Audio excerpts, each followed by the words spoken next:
झोल मार देवरानी। नहीं नहीं नहीं, ऐसे तो बिल्कुल नहीं चलेगा। कब तक कमारे रहेंगे देवर जी आप? अब मुझे एक देवरानी लाकर दे दीजिए बस। पूरा घर मुझे अकेले से नहीं संभाला जाता। हाँ, जैसे कि देवरानी आकर घर के कामों में आपका हाथ बटाई देगी, है ना? अरे आज के जमाने में घर का काम करने वाली लड़की मिल जाए, ये सोचना भी पाप ही है भाभी। आजकल की लड़कियों को घर का काम आता ही कहाँ है। हाँ हाँ, जैसे कि मैं तो 100 साल पुरानी हूँ ना। मुझे भी शुरू में कहाँ आता था कुछ, पर माँ जी ने सिखाया और मैं सीख गई। अब तेरी धर्म पत्नी आएगी तो उसे सब कुछ मैं सिखा दूंगी, समझा तू? तो अब टेंशन मत ले, बस मेरे लिए देवरानी लेकर आ। बात तो सही कह रही है सृष्टि। अरे वक्त रहते तेरी शादी हो जाए तो अच्छा है, वरना बाल वाल झड़ गए ना तो 2-4 रिश्ते आ रहे हैं वो भी बंद हो जाएंगे। सोनिया जी, आप ना इस बार सीरियसली इसके लिए कोई लड़की देखिए। ये बेचारा तो खुद किसी लड़की की और नजर उठाकर भी नहीं देखता। तुमसे तुम्हारा बेटा छूटे तब तो दूसरे के पल्लू में बंधेगा ना। तुम्हारे लिए तो तुम्हारा करण अब भी स्कूल जाता हुआ बच्चा है, जो रोज इसे टिफिन पैक करके दे देती हो। आप भी ना जब देखो मेरे बेटे को नजर लगाते रहते हैं। अरे कह दिया ना मैंने, आप रिश्ता देखिए, बाकी मैं संभाल लूंगी। ठीक है, श्री श्री करण कुमार की मातेश्वरी नीलिमा देवी, वैसे भी आपके आगे मेरी चलती कहाँ है। और शुरू हो जाती है तलाश करण की बीवी की। ढूंढू ढूंढू मैं अपने देवर की दुल्हनिया। हाँ हाँ, जब तक देवरानी नहीं आती सारी जिठानियां इसी तरह खुश होकर इधर उधर तलाश करती रहती हैं। और जैसे ही देवरानी आती है तो सुर बदल कर कुछ ऐसा हो जाता है, ढूंढी ढूंढी क्यों देवर की दुल्हनिया। वो कहते हैं ना, घर में नई बहू का आना हंसने से फंसने तक का सिलसिला होता है। करण का परिवार जोरों शोरों से उसके लिए लड़की की तलाश में लग जाता है और उन्हें मिल जाता है एक ऐसे घर का रिश्ता जिनकी उन्हें तलाश थी। हाँ तो जी, सीए कर रही है बेटी हमारी, पढ़ाई लिखाई में जरा भी पीछे नहीं है। और ऐसा भी नहीं है कि पढ़ाई के नाम पर काम चोरी करे, बिल्कुल नहीं जी। इसका बस चले तो अपनी माँ को रसोई में जाने ही ना दे। पर इसकी माँ ना खुद ही इसे पढ़ने को फोर्स करती है। अब बच्ची पढ़ लेगी तो उसके आगे के लिए अच्छा होगा ना। कुछ कर लेगी, 2 पैसे कमाएगी तो शादी के बाद अपने पति को ही तो देगी। हम कौन सा लेने आने वाले हैं। लो देवर जी, मिल गई घर का काम बाहर का काम जानने वाली संस्कारी तौर तरीके वाली देवरानी। और करण की पत्नी बनकर, या कहे सृष्टि की देवरानी बनकर, मुक्ता संतोष निवास में आ जाती है। गृह प्रवेश के वक्त रस्में पूरी कर जैसे ही मुक्ता घर के अंदर आती है, सृष्टि कहती है, अपना हाथ आगे ला मुक्ता, ये ले इस घर की चाबी। अब इन चाबियों को ना तू ही संभाल। इन्हें संभाल संभाल कर मैं थक गई हूँ। अब तुझे ही देखना है, मेरे प्यारे देवर जी को भी और इस घर को भी। पर शुरुआत से ही ये सब आप करती आ रही है भाभी। आपसे अच्छा हिसाब किताब इस घर में कौन कर सकता है। तुम टेंशन मत लो करण, मैं सीए की पढ़ाई कर रही हूँ।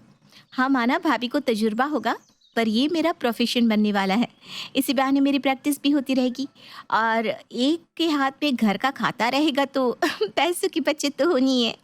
और वो बचत के पैसे हमारे ही तो काम आएंगे, है कि नहीं भाभी? ले, ये तो तुझसे भी होशियार निकली, बहुत जमेगी हमारी मुक्ता। और इसी तरह 1 महीना बीत जाता है। 1 महीने के बाद, बाप रे बाप, इस महीने का पूरा बजट ही ऊपर नीचे हो गया। क्या बहू, ऐसा क्या हो गया? अब चीजों के दाम जो महंगे हो गए हैं मम्मी जी। जिस चीज की जरूरत है वो तो लानी ही पड़ेगी ना, पर एक्स्ट्रा चीजों का यूज जरा कम करना होगा। फालतू की चीजों का यूज कुछ ज्यादा ही हो रहा है हमारे घर में। जैसे कि भाभी की anti hair fall shampoo, gluten free घी, कुछ चीजों में तो कटौती करनी ही पड़ेगी। अच्छा ऐसी बात है, तो तू देख लेना, तुझे जो समझ में आए वो कर ले। और मुक्ता ने कुछ ऐसा किया जिसका किसी को अंदाजा ही नहीं था। अगले दिन मुक्ता किचन में जाकर सृष्टि से कहती है, आज एक ही सब्जी बनाइएगा भाभी, आप ना रोज 3-4 सब्जी बना देती हैं। देखा है सब्जी कितनी महंगी हो गई है। सब्जियों में जो 1 महीने में पैसे लगने चाहिए वो 10 दिन में ही लग जाते हैं। तो आपसे बजट मेंटेन करने के लिए हमें एक सब्जी से ही काम चलाना होगा। और रोटियों पर घी मत लगाइएगा प्लीज। और सभी की थाली में परोसी जाती है बिना घी की रोटियां और एक सब्जी। जहां संतोष निवास में 3-4 सब्जी जब तक प्लेट में ना परोसी जाए कोई खाने की और देखा भी नहीं करता था, वहां पहली बार अपनी थाली में एक सब्जी और सूखी रोटियां देखकर संतोष कहता है, ये सब क्या है? ऐसी क्या भूख मरी छा गई घर में? ऐसी क्या पैसे की कीमत पड़ गई जो रोटी में घी तक नहीं लगा आज? अब नाराज मत होइए पापा जी, वो मुक्ता ने कुछ सोचकर ये फैसला किया होगा ना। आप कहते हैं तो मैं 3 क्या 5 सब्जियां बनवा दूं पापा जी, पर अभी शादी गुजरी है, आपका भी कितना खर्चा हुआ होगा, सब मैनेज करके चलना पड़ेगा ना। और मुक्ता की बात सुनकर संतोष खामोश हो जाता है। पर यह बजटिंग यहीं खत्म नहीं होती। अब थाली में परोसा जाता है अचार और रोटियां। कोई बीमार है क्या घर में जो आज सब्जी नहीं बनी? वो मम्मी जी, कल हम सब रेस्टोरेंट चले गए थे ना, तो बजट थोड़ा ऊंचा नीचे हो गया है। उसी को मैनेज करने के लिए मैंने भाभी से सब्जी बनाने को मना कर दिया था। उसी रात सृष्टि जब पानी पीने के लिए उठती है तो उसे मुक्ता के कमरे से कुछ आवाजें आती सुनाई देती है। सृष्टि जैसे ही मुक्ता के कमरे के बाहर पहुंचती है तो वो देखती है कि मुक्ता पिज्जा खा रही है। ये मुक्ता तो अभी कमाती भी नहीं है, तो फिर ये पिज्जा कैसे आया? हो सकता है देवर जी लेकर आए होंगे। मुझे क्या, मैं जाकर सो जाती हूँ। अगली सुबह सृष्टि की सहेली उसे मिलने आती है। दोनों बातें कर ही रहे होते हैं कि मुक्ता नई ज्वेलरी, नए कपड़े पहनकर अपने कमरे से ऐसे बाहर निकलती है मानो किसी पार्टी में जा रही हो। अरे वाह मुक्ता, तुम्हारी साड़ी तो बड़ी खूबसूरत लग रही है। वो तो लगनी ही है, 8,000 की साड़ी है, करण लाया था मेरे लिए। अच्छा मैं चलती हूँ। मुक्ता के वहां से जाने के बाद माधुरी सृष्टि से कहती है, मुझे तो कुछ ठीक नहीं लग रहा। अब तू ही सोच, करण मुश्किल से 15,000 कमाता है। मुक्ता के मायके वालों ने भी शादी के वक्त उसे कुछ ज्यादा नहीं दिया था, सब तो हमारे सामने ही था। तो अचानक इसके पास ये नए जूते, नए पर्स कहाँ से आ रहे हैं? हर रात मैं देखती हूँ कोई ना कोई डिलीवरी मैन इसे पार्सल पहुंचाने आ ही जाता है। हाँ, कल रात को तो मैंने भी देखा था उसे पिज्जा खाते हुए। पर इसके पास पैसे आ कहाँ से रहे? तुझे क्या लगता है? हमारे घर में तो ऐसे भी पैसों की ना बड़ी प्रॉब्लम हो रखी है। और कहाँ से आएंगे? घर के पैसों में से पैसे मार रही है ये। कहाँ, पहले मेरे आते ही तू चाय नाश्ते की लाइन लगा देती थी, और अब तेरी रसोई में बिस्किट का एक पैकेट तक नहीं होता। तुम लोग खाते क्या हो? अचार रोटी। ऐसा कौन सा बजट संभाल रही है ये लल्लू सी है कहीं की। मुझे तो शुरू से इस पर शक था। पढ़ाई में गोल है ये। मेरी एक फ्रेंड की बैचमेट थी। मुझे तो शक है कि सीए वाली बात भी झूठ तो नहीं बताई इसने। माधुरी की बात सुनकर सृष्टि की आंखों पर बंधी पट्टी उतर जाती है और वो सीधा मुक्ता के कमरे में जाकर हिसाब की कॉपी देखती है, जहां वो सारा घपला देख लेती है। गुस्से में चिल्लाती सृष्टि कमरे से बाहर आती है। महीने में राशन के नाम पर 35,000 तुम्हारे हाथों में दिया जाता है, और महीने के राशन का खर्चा 8,000, तो बाकी के पैसे कहाँ गए? पहले जो बिजली बिल 5,000 का आता था अब 2200 का आता है, पर तुम बिल के नाम पर 6,000 ले लेती हो, तो बाकी के पैसे जा कहाँ रहे? ये भाभी क्या कह रही है, जवाब दो मुक्ता। ये क्या जवाब देगी, मैं देती हूँ। जवाब है कि सारे पैसे जा रहे हैं इसकी अय्याशियों में। आधी अलमारी भर रखी है मेरी प्यारी देवरानी ने शॉपिंग कर करके। वो भाभी, वो यह सब क्या है बहू? तुझे शॉपिंग करनी थी तो कर लेती शॉपिंग, मांग लेती हमसे पैसे, पर हम लोगों को बीमारों जैसा खाना खिलाने की क्या जरूरत थी तुझे? आपको ही चाहिए थी ना देवरानी, ढूंढ ली अपने देवर की दुल्हन। हो गई भाभी मदद रसोई में। जब से मुक्ता आई है शायद ही उसने कोई काम किया है, सिवाय इसके बजट बनाने के, और बजट का जो बेड़ा गर्क वो कर रही है वो तो आप सबके सामने आ ही चुका है। वो सारी बातें जो पापा ने आपको बताई थी वो झूठी थी। मुझे किचन का कोई काम आता ही नहीं, इसलिए पहले दिन जब भाभी ने मुझे घर की चाबी सौंपी, मैंने हिसाब की सारी जिम्मेदारियां ले ली। पापा ने कहा था शादी के बाद तेरे मौज मौज है, तुम मेरे हाथों में कैश देता कौन? फिर मैंने दिमाग लगाया, मुझे तो बस एक ही काम आता था, घपला करना, और मैंने वही कर दिया। गलत किया क्या? खुदा पहाड़ निकली चुहिया। मुक्ता की बात सुनकर सभी जोर जोर से हंसने लगते हैं, और इस दिन के बाद घर का हिसाब संभालने की जिम्मेदारी फिर से सृष्टि के हाथ में आ जाती है, और नीलिमा खुद मुक्ता को किचन में कामों की ट्रेनिंग देना शुरू कर देती है। राजस्थान के उदयपुर के रहने वाले किशन की शादी पहाड़ों में रहने वाली कोमल के साथ हो गई। जहां कोमल को पहाड़ों में रहने की आदत थी, वहीं किशन को पहाड़ों पर जाने में डर लगता था। शादी के कुछ दिन बाद, अजी सुनते हो, मेरे दूर के रिश्तेदार की शादी है और उन्होंने हम दोनों को बुलाया है, आप भी मेरे साथ चलिए ना। अरे तुम तो जानती हो कोमल, मुझे पहाड़ों में जाने में डर लगता है, और तुम्हारे तो सारे रिश्तेदार पहाड़ी इलाके में रहते हैं। अरे इसमें डरने वाली क्या बात है? आपको पहाड़ पैदल थोड़ी ना चढ़ने हैं, वो तो गाड़ी से जाएंगे हम। तुम्हारी बात ठीक है कोमल, लेकिन पहाड़ों में जाते ही मुझे उल्टियाँ शुरू हो जाती हैं, मेरी हालत खराब हो जाती है। तुम शादी में अकेले चले जाओ। नहीं नहीं, हमारी शादी के बाद ही मेरे रिश्तेदारी में पहली शादी है। अकेली जाऊंगी तो लोग कितनी बात बनाएंगे। किशन, तुम्हें मेरे साथ चलना ही होगा। लेकिन कोमल, मेरी तबीयत के बारे में कुछ तो ख्याल करो। मैंने कहा ना, अगर तुम चाहते हो कि मैं तुमसे प्यार करूं और तुम्हारे साथ अच्छे से रहूं तो तुम्हें मेरे साथ चलना ही पड़ेगा।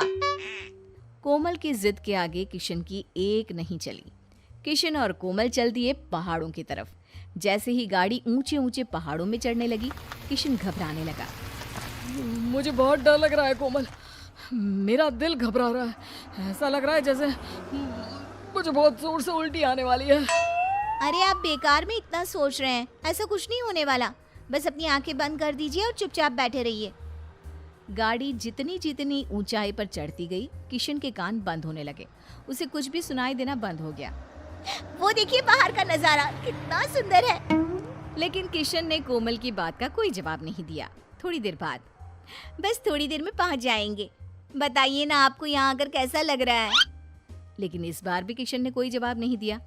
कोमल को लगा शायद वो डरा हुआ है, इसलिए कुछ नहीं कह रहा। कोमल बार बार किशन से बात करने की कोशिश करती, लेकिन किशन का कोई जवाब नहीं मिलता। थोड़ी देर बाद जब वो अपने रिश्तेदार के घर पहुंचे तो किशन के व्यवहार की वजह से कोमल बहुत नाराज हो गई। गाड़ी से नीचे उतरते ही किशन के कान फिर से ठीक हो गए। चलो, फाइनली तुम्हारे रिश्तेदार के घर पहुंच गए। मुझे ना तुमसे बात ही नहीं करनी। अरे लेकिन मैंने क्या किया कोमल? तुम्हारे कहने पर मैं यहाँ पहाड़ों में आ गया, और क्या चाहती हो तुम मुझसे? पूरे रास्ते मैं तुमसे बात कर रही थी, लेकिन तुमने मेरी किसी बात का जवाब नहीं दिया। अरे तुमने कब मुझसे कुछ कहा? मुझे तो कुछ सुनाई नहीं दिया। लगता है पहाड़ों में आकर तुम्हारे कान खराब हो गए। और नहीं तो क्या, ऐसा लग रहा था जैसे कानों में किसी ने ढक्कन लगा दिए हो। अगले दिन किशन और कोमल अपने रिश्तेदारों के साथ खाना खाने बैठ गए। किशन ने देखा कि कोमल के सारे रिश्तेदार हाथ से खाना खा रहे थे, और कोमल भी। अरे कोमल, क्या तुम्हारे यहाँ चम्मच नहीं है? क्यों? ऐसा क्यों कह रहे हो? देखो तो, तुम और तुम्हारे रिश्तेदार किस कदर हाथ से खाना खा रहे हैं। मुझे तो देख देख कर ही उल्टी आ रही है। तुम्हारे पास कोई काम नहीं है क्या? जब देखो तुम्हें उल्टी आती रहती है, कभी सीधी भी आती है क्या? ऐसे कोई मजाक करता है क्या? सारे हाथ खाने में गंदे किए हुए हैं और बातें बना रही हो। इसे गंदा करना नहीं कहते।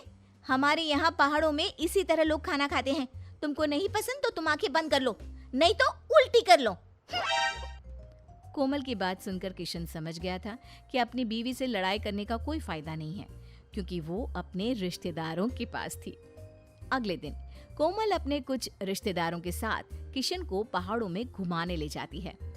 कोमल और उसके परिवार वाले लोगों को पहाड़ों पर चलने की आदत थी।